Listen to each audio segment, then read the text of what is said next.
when the refugees started arriving, the local Jewish community in Shanghai was a lot of fairly wealthy people who were like traders from India. And it was the Kadoris and the Sassoons and some other families like that. And at first, they really tried hard to make accommodations. They tried to hire people, they tried to help them settle, but the flood of refugees became too great. And so the refugee camps were set up to take in people who simply had no way to support themselves in Shanghai.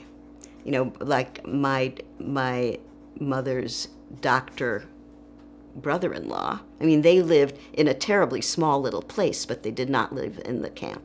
Did you live in a tent? Did you live in a room?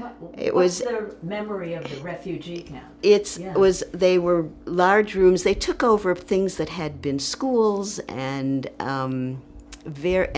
companies, and we lived in a large room with about 10 other families, and it was bunk beds side by side, and people hung army blankets around their own space in order to have a little bit of privacy. There were no kitchen facilities, and so there was a soup kitchen, and people went every day to get their ration.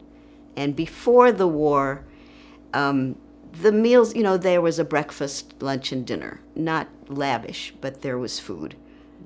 Do you remember feeling hungry in these early years there? I knew that my mother was hungry. And there was a story that during the war, it was mainly sort of a stew and bread. That's what the soup kitchen was feeding people. Right. That's all all the money they had. And so my mother would go get it. And that I said, I mean, I was very young.